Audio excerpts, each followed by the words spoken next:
Ever wondered what happens when a classic all-American kid turns into a prison legend so wild they literally welded his cell shut? Buckle up, this is that story. They called him Doug the Thug, and not just as a joke. This guy was the kind of scary that even hardened inmates kept their distance when he strolled across San Quentin's yard. Doug didn't just play tough, he was tough. We're talking barehanded, handcuff-snapping, surviving beatdowns that would have taken out regular guys, and building a rep that grew so big it started sounding like urban myth.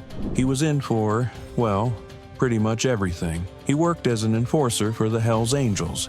Straight-up assassin, full-on berserker mode when pushed. There's even a story where, in a flash of rage and strength, he broke out of handcuffs like they were toy bracelets. But here's the twist. Before he became Sonny Barger's right-hand man, Doug was that wholesome high school kid who gave speeches about how great reading is. Yeah, really.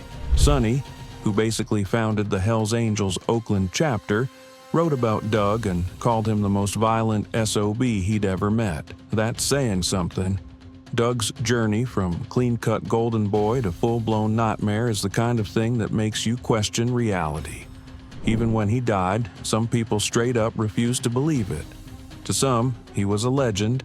To others, a walking horror story.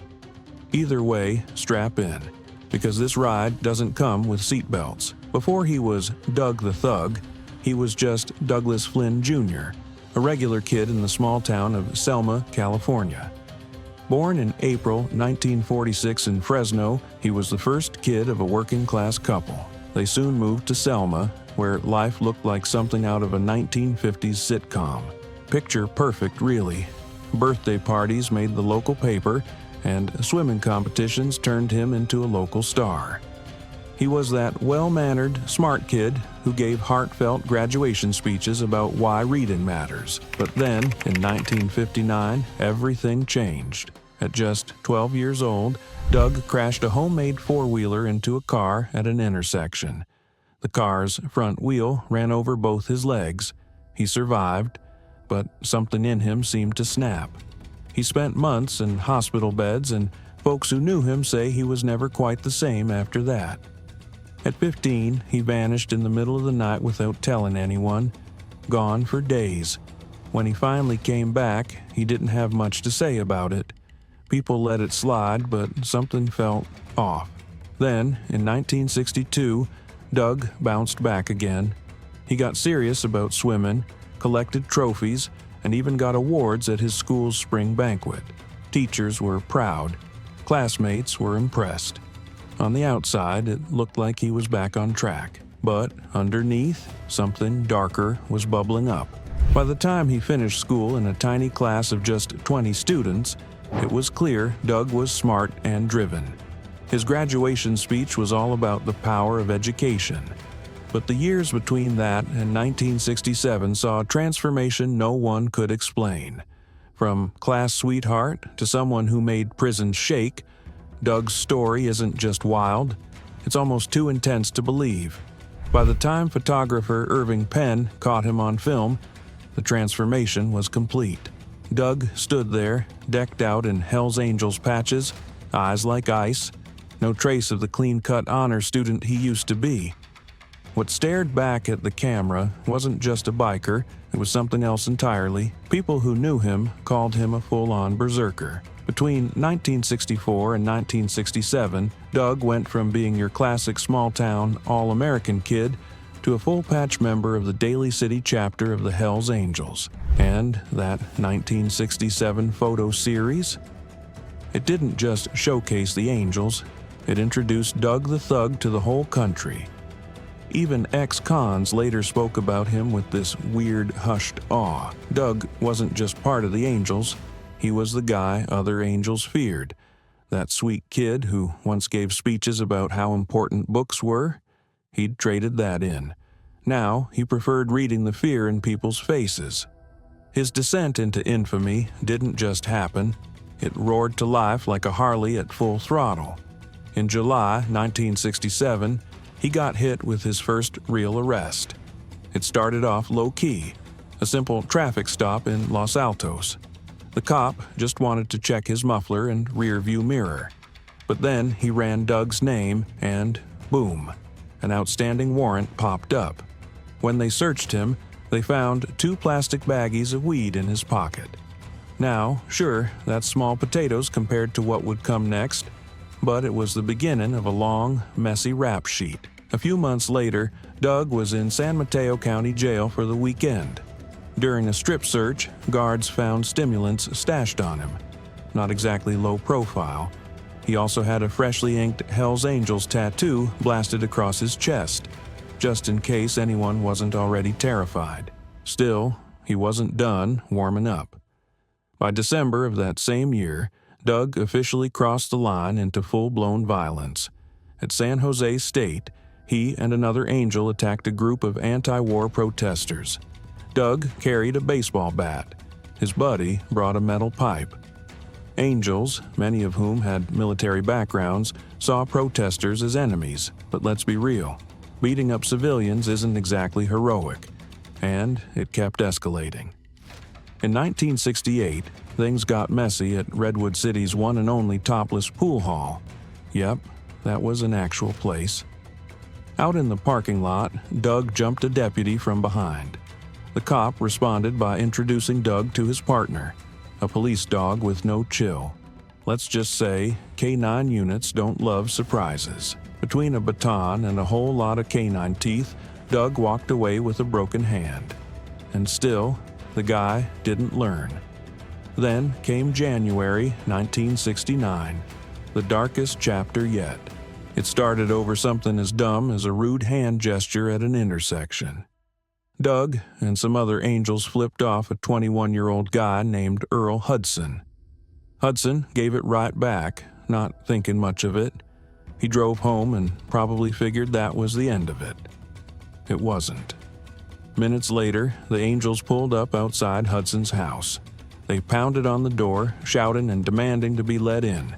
His wife hid, terrified, inside a closet while the angels broke through the front door like it was nothing.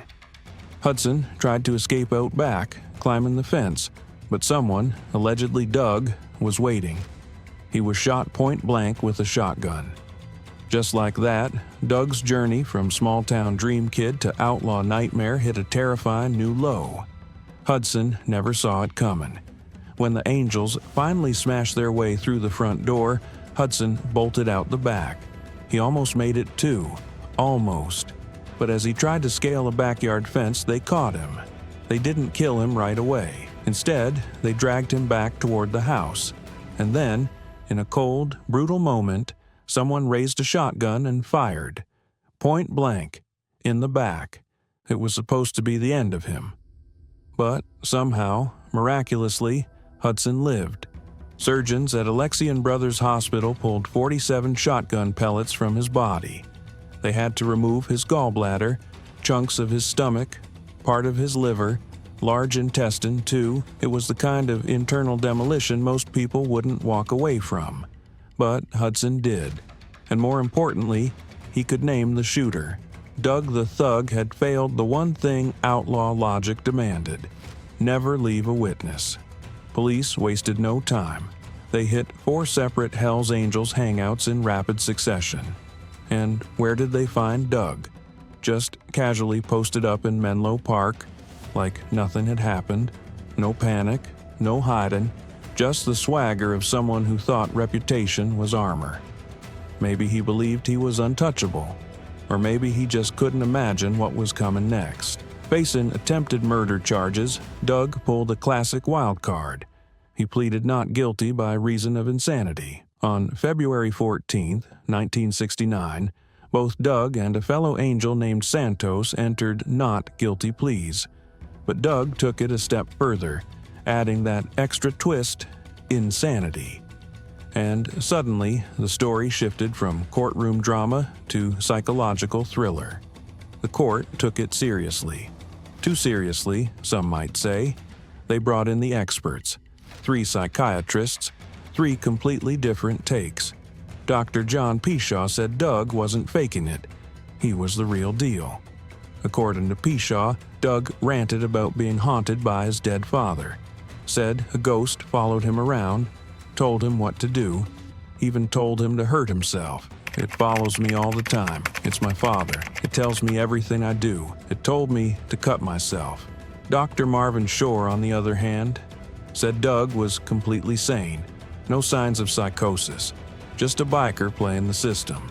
The third doc, Doug was full of it, just faking crazy to dodge prison time. So, what does a judge do when faced with conflicting expert opinions? He punts. The court ruled Doug possibly insane and shipped him off to Agnew State Hospital for psychiatric treatment. But a padded room wasn't any better at containing Doug than a prison cell. Within weeks, he pulled off a jailbreak straight out of a biker fever dream. Doug and 7 other patients sawed through window bars and slid down a drain pipe like a gang of psych ward Spider-Men. 5 of them were caught almost immediately. Doug, gone without a trace. Of course, that's not where the story ends, because what happened next is where the legend kicks in. According to none other than Sonny Barger, yes, the Sonny Barger, the Angels themselves broke Doug out. The official version says he escaped. Sonny's version? It was a full-on biker extraction mission. The reason? Doug was scheduled for electroshock treatments, and, according to some whispers, a lobotomy was even on the table. They were gonna fry his brain or cut into it, Sonny said. So, we got him out of there. Whether fact or folklore, the story only grew in the retelling, and with every retelling, Doug became something more than a man. He became a myth. During those 3 months on the run, the world didn't just hear about Doug, they felt him. Doug missed his dog. That was the rumor anyway. In the middle of a manhunt, with cops crawling through every lead and warrant hanging over his head like a guillotine, Doug supposedly broke into the Humane Society. Why? To retrieve his white German shepherd. Only Doug would risk it all for a dog. Freedom was fleeting. Loyalty, eternal. On October 10th, 1969, the law caught up with him again. He was arrested returning a borrowed car, carrying a .38 caliber handgun and a one-way ticket to Vancouver. The message was clear. He was done with California, ready to vanish north. Too bad the clock ran out 3 months too late. With patience exhausted, the court held a second sanity hearing. This time, the verdict was less forgiving. Doug had been sane when he pulled the trigger on Hudson. No ghost stories, no fatherly whispers, just cold-blooded intent. Convicted, he was handed down consecutive sentences totaling up to 19 years. Just shy of 24 years old, Doug walked through the gates of San Quentin, California's most notorious prison, and into a world that seemed tailor-made for him. San Quentin welcomed him like a long-lost brother. Within its gray walls and gang-lined yards, Doug found his true stage. This wasn't the street anymore. This was a place where everything had to be earned in blood. Respect, protection, influence. And Doug earned it all. He didn't just survive San Quentin. He owned it. Photos from 1977 show Doug among other Hell's Angels being thanked by prison officials for hosting bike shows and concerts. But those events were smokescreens. Behind the curtain, the Angels ran contraband pipelines, moved product, and paid off the real powers inside, the prison gangs. Despite their power on the street, the Angels weren't a prison gang. So Doug made moves. He struck deals with the Mexican Mafia, formed ties with the Aryan Brotherhood, and navigated the brutal prison ecosystem with strategic genius. His reputation? It transcended affiliations. Doug wasn't just part of the system, he was a force within it. He was the toughest white boy on the yard. One former inmate whispered, decades later. That wasn't a compliment. That was reverence. But status comes with targets.